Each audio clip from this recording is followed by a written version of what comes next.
All right, a pretty short list going into Monday, and here's why. I'm showing you the SPY after the market close on Thursday, right? Yeah, SPY's super weak, right? Everyone thinks shorts are all, giddy and all over themselves and just thinking the market is going down to probably where it should be, but who knows? And then, so you get a couple day bounce up into test this kind of 192 that was support, thinking, okay, now it's bouncing into what was support, probably resistance, and we probably go down and take out the August lows. That's kind of the mindset out there. And then let me add in Friday's candle.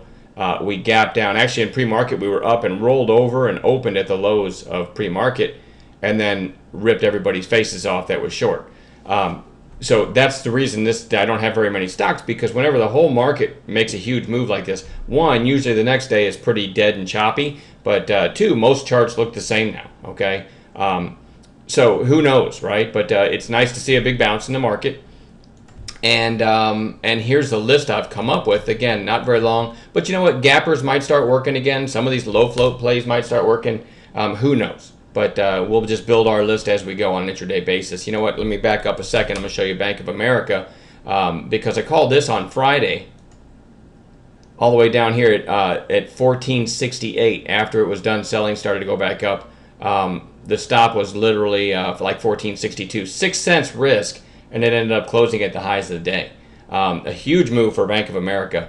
And that's an example of, and the reason I bring this up, that's an example of something we didn't even have on watch, but I saw this. I saw it coming down into the August lows, and it was way away from the moving averages, so I put this on in the chat room on reversal watching on 6 cents risk. We get this kind of a move, and then look at the daily now. So you do have kind of what looks like a double bottom.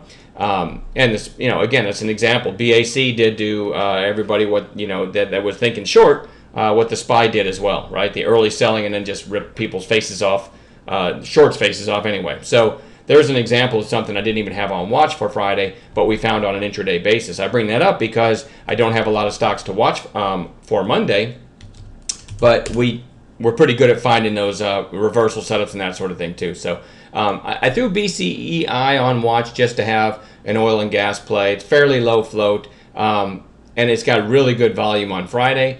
This isn't like a bullish chart, but with this volume, you might get some follow through. Okay. Last time it gave a bounce here, it went up the next day as well. I try to look at stuff like that. So watching BCEI on Monday for maybe a red to green, something like that. RJET, I don't know. I still think the moving averages need to catch up here, but it is consolidating. If you switch to like 30-minute candles, you can see the pop, and it's just flagging. So that's something I'm not in love with yet, but I want to have it on a chart every day because we might catch an early breakout in it or something like that. So that's RJET. CANF, going to have at least one of the recent high flyer biotechs. I've actually got a couple that might continue to bounce. So CANF kind of found support right above the 20-day and closed above its open, which it hasn't done since, in about a week. So I'm going to look for some follow through on the bounce, especially if the biotech industry continues to bounce.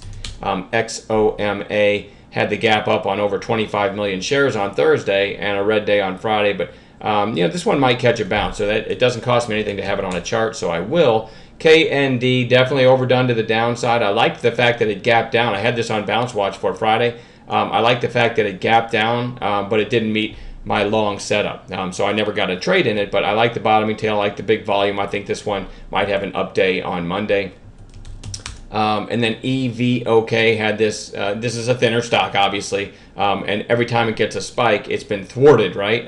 This closed at its lows after this huge move, but it's still interesting to me because it opened at like 5.5 this day and went up over 7. Okay, this day it opened up at almost $4 and went through 5, and then it had another spike. So I'm wondering, and this one, if you look at the day it did it here, the next day was a huge sell-off. Here, the next day, it sold off for another week. Here, which wasn't as big of a spike, but just thwarted again. But then you notice it found some support. It actually didn't sell off on Friday. So I want to watch that one for a potential, low float runner. Okay, so that's what I'm watching going into Friday. And I also, with the strength in the SPY, there's a good chance that we get some nice gap plays this week too. So, shorts definitely got put on notice. Am I bullish on the market? I really, honestly, I have no clue. I just take it day by day. But it is important to look and think, okay, shorts have got to be a little quicker to cover after a day like Friday. All right. I'll leave it at that. Have a great rest of your weekend. Enjoy your football, and I'll see everybody on Monday.